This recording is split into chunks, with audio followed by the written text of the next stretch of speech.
चलिए जानते हैं आज देश और दुनिया की तमाम सिलेक्टेड काम की और 50 महत्वपूर्ण बड़ी खबरों को केवल 10 मिनट में। मगर अभी तक इस वीडियो को लाइक नहीं किए हैं तो लाइक कर दीजिए। प्रधानमंत्री नरेंद्र मोदी ने मुस्लिम समुदाय के सदस्यों के प्रतिनिधिमंडल से मुलाकात की और उन्हें एक चादर भेंट की, जिसे सूफी संत मोइनुद्दीन चिश्ती के पुण्य तिथि के उपलक्ष्य में आयोजित एक कार्यक्रम के दौरान अजमेर शरीफ दरगाह पर रखा जाएगा। राहुल गांधी को गुवाहाटी में नहीं देंगे भारत जोड़ो नया यात्रा की करने की इजाजत, हेमंत बिस्वा शर्मा का बड़ा ऐलान।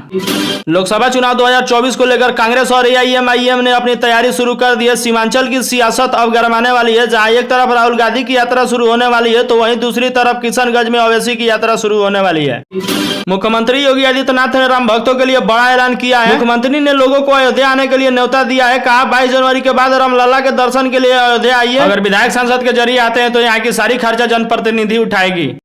पश्चिम बंगाल में एक बार फिर ईडी ने अपना एक्शन शुरू कर दिया है। जांच एजेंसी ने एक साथ 3 टीएमसी नेताओं के ठिकानों पर छापेमारी की है। जिन नेताओं के घर में रेड मारी गई है उनमें से 2 मंत्री टीएमसी के हैं। छापेमारी नगर निगम घोटाले से जुड़ी है।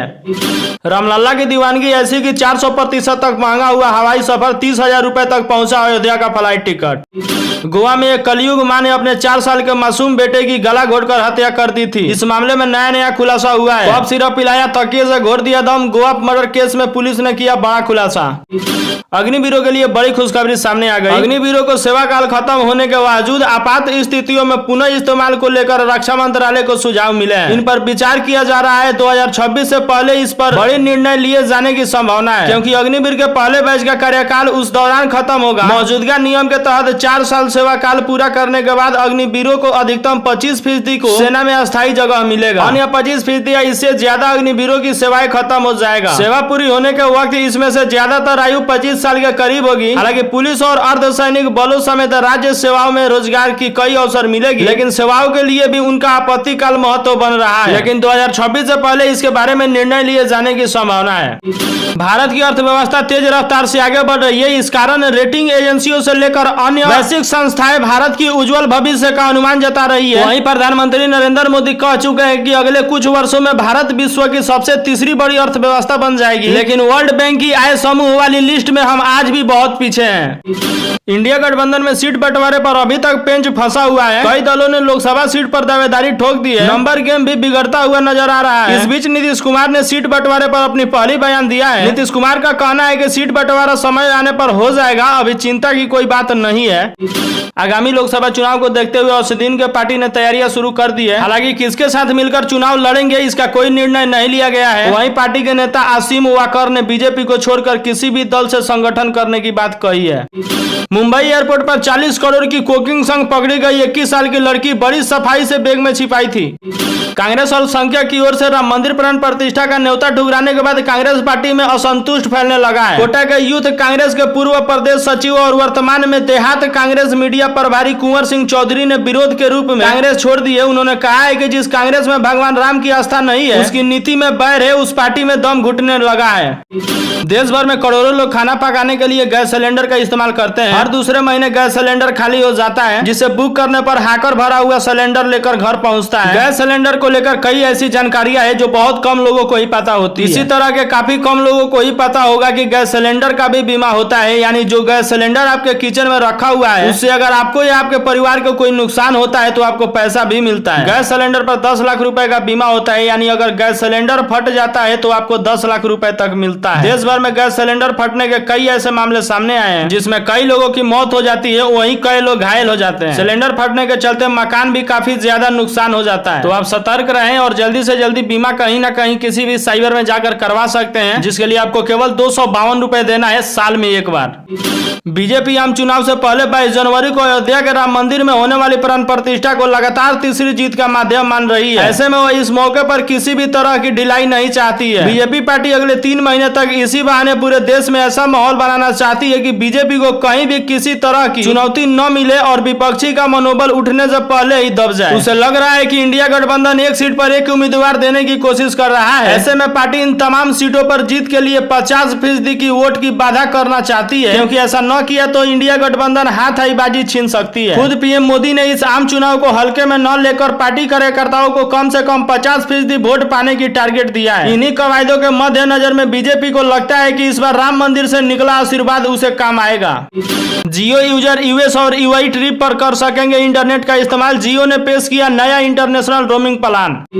भारत मालदीव के बीच बिगड़ते राजनीतिक रिश्तों के बीच अब दोनों देशों के पुरानी मित्रता की जांच पड़ताल होने लगी है, जो मैजू के शासन से 6 दशक पुराना है। 1965 में जब मालदीव को अंग्रेजी उपनिवेश से आजादी मिली थी तो भारत ऐसा पहला देश था जिसने उसे एक स्वतंत्र देश का दर्जा दिया था। 1980 में भारत ने अपना वहाँ पहला दूतावास खोला। भारत के इस कदम के करीब 30 साल बाद चीन ने 2011 में मालदीव में अपना राजनयिक केंद्र की स्थापना की, लेकिन जैसे ही चीन ने मालदीव से दोस्ती की, मालदीव और भारत के रिश्ते बिखरने लगे।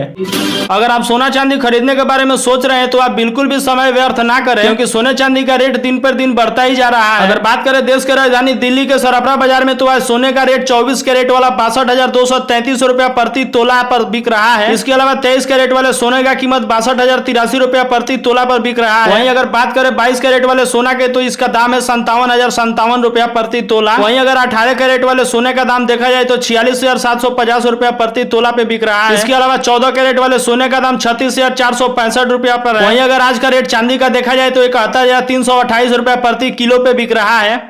अमेरिका और ब्रिटेन की आर्मी ने यमन में हुतियों वाले शासन इलाके में हवाई हमले किए हैं। लाल सागर शिपिंग मार्ग हुतियों के हमले के जवाब में यमन की गठबंधन सेना ये हमला किया है, जिसमें हुतियों को ठिकाने को निशाना बनाया गया है। इन हमलों में हुतियों के रडार सिस्टम, ड्रोन, बैलिस्टिक और क्रूज मिसाइल के जखीरे को, लंच साइटों को निशाना बनाया गया है और ये हमला यमन में हुआ है। इन हमलों में यमन में हुए नुकसान सही आंकलन अभी सामने नहीं आया है।